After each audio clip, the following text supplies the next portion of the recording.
The Supreme Court is poised to hear arguments in a case that challenges Roe v. Wade, the landmark 1973 decision that guarantees a woman's right to end a pregnancy.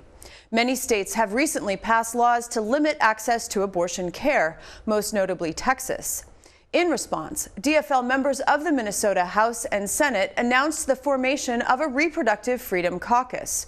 This week, I spoke with Senator Jennifer McEwen, vice chair of the new caucus, about the group's goals. At the press conference where you and your colleagues announced the creation of this caucus, you said, quote, "We can no longer be playing defense. We can no longer be put on our heels in responding to the attacks on reproductive justice and reproductive freedom." That statement implies that you feel that abortion rights are in peril. Are they? Well, first of all, thank you very much for having me. It's a real pleasure and honor to join you to talk about this today. We really appreciate it. And I think the obvious answer is yes. Comprehensive reproductive rights are in peril now, and they have been under attack for years. So, the court decisions that we're seeing come down are just sort of the latest iteration of the attacks on reproductive health care for people. And this latest push has been extra alarming, I think, for people because it sort of hits across socioeconomic spectrums when we're talking about our basic right to receive healthcare services. So we're very fortunate here in Minnesota because of our court precedents. We have under our state law, under our court decisions here in Minnesota, a right to access to comprehensive reproductive care, including abortion, under Minnesota law. But we're sort of unique in that aspect. So as we're seeing these attacks come nationwide at the federal level, we know and anticipate that they're going to be happening in various states. And it's very important that we really hold the line here in Minnesota. Now, that said, the Supreme Court will be taking up a case that has the potential to overturn Roe v. Wade. If that were to happen, what you're saying, though, is that right is still secure in Minnesota? That's correct. That's correct. Under court precedent, under the Minnesota Supreme Court, they have held that our state constitution provides the right to access comprehensive reproductive care, including abortion, as a right of privacy. So people who are able to bear children and carry children, carry a pregnancy and bear children have that right to be able to make those decisions for themselves under Minnesota law. But we do have efforts in the legislature to really fortify those the rights that are under the case law as well. So we need to see that in our statutory framework in addition to the case law piece. So also at this press conference, Representative Jamie Becker-Finn, who is also a member, gave a memorable quote. She said, "This is not your grandmother's choice caucus." Several of the caucus members pointed out that this caucus is about more than just access to abortion. What else is it about? Well, I keep saying the word comprehensive reproductive care, and that really is what this is about. Oftentimes the care has been boiled down to the abortion question and how people feel about abortion itself, the procedure at different points in pregnancy, and we try to break that down. But what we've seen really over the recent decades is a real attack on access to reproductive care itself. We especially see those disparities with people of color not having the same kind of access to care and also not receiving the same quality level of care in regard to their pregnancies, in regard to getting information that they need to make decisions about their health care. So when we talk about reproductive care, yes, access to abortion is a fundamental right. It is a part of healthcare and it needs to be protected. But what we are talking about with this caucus is a much more comprehensive view that really brings in that larger access piece, the larger equity piece, and really addresses those disparities and that chipping away at people's rights and access that we've seen over decades.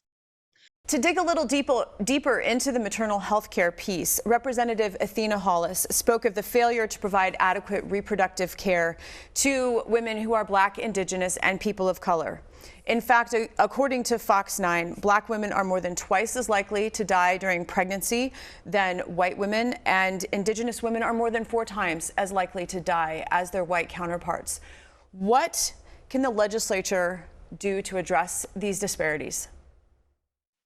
Yeah, this is exactly what we're talking about. Those numbers are just absolutely unacceptable. So there are a number of things that the legislature can and should be doing. They range from small changes within our current health system to gear it toward greater access for reproductive care, to make sure that we have universal coverage within the current framework that we have. And ultimately, on the other end of the spectrum, what I would like to see is the Minnesota Health Plan passed so that we truly do have profit taken out of our healthcare system and true access to comprehensive healthcare for everybody. But there are other pieces too, like sex education, comprehensive sex education, so Minnesotans really understand and have the information that they need to make the decisions that are best for their lives. And really have agency and choice. And so, and there are other pieces too. You know, one of the things we've talked about as a caucus is this isn't only in the realm of reproductive health and health legislation. There are other things that we can do as a legislature to improve equity across the board. And I'm talking about economic equity. So things like having paid family leave, those things provide agency to people in being able to make decisions for their own health, being able to act in their own best interests, not being strapped down economically in situations that make it difficult for them to access care, difficult for them to find time to take care of themselves, to get to the doctor and to get quality care. So all of those pieces, those equity pieces that are broad ranging and they span sort of the issue spectrum, really, that's what we're hoping to be able to work on. And I think that we can find some across the aisle and nonpartisan, but really across that spectrum as well, some common ground. Well, and speaking of that common ground, that goes to my next question. I did a keyword search, bill search in the Senate.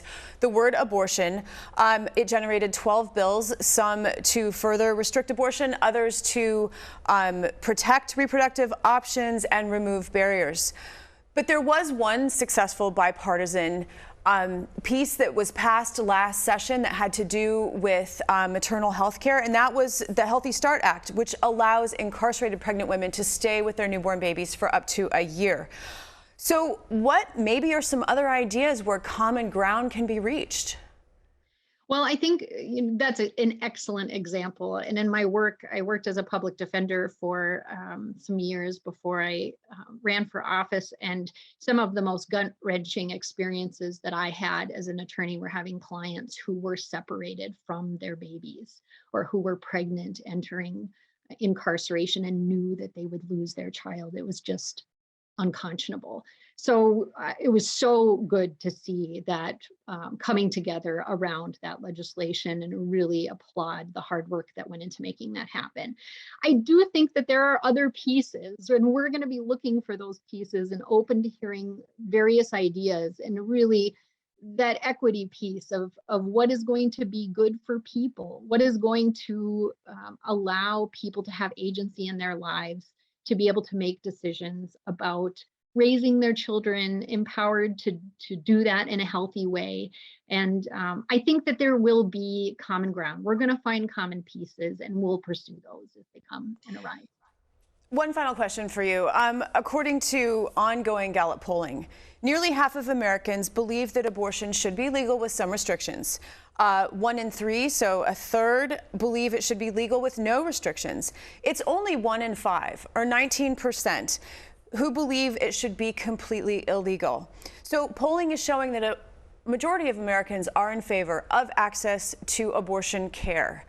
Why is this issue, in your view, coming so far to the forefront? Yeah, that's a great question. And we know as a caucus, that's partly why we formed this caucus, is really spurred on by that realization, like, wait a minute, Minnesotans are with us on this. We want to advocate and fight for Minnesotans' right to reproductive health care. So why are we finding ourselves in this moment where our basic human rights are truly coming under attack now at the federal level? And sort of enough is enough with this. And we need to come together to protect Minnesotans' reproductive rights. You know, and I think it really is, you know, it's complicated. I think there are a number of factors that have led us to the place that we're in right now. But there's polarization politically, certainly. And this has also been used as a wedge issue for advantage by some politicians to really sort of gain advantage with parts of the electorate to sort of rev up anger and fear. And in doing so, it's led us down a pretty destructive path. So I think that us coming together in this caucus really represents a vision. As my colleague said, this isn't your grandmother's reproductive caucus. And it is, I think that we have amongst us, there's a lot of new membership in this caucus of new people that have come into the legislature. And we're ready to really move forward with a new approach to reproductive health with a comprehensive view and an inclusive view, and that lens of equity that we're seeing this through. So, and that really is the approach, I think, that most people understand this type of care as it happens in their lives. So really bringing it out of that polarization and those sort of buzzwords that have gone along with that divide over the last decades, and really getting real about where reproductive health care is for Minnesota. Senator Jennifer McEwen, I want to thank you so much for your time. Thank you so much for having me.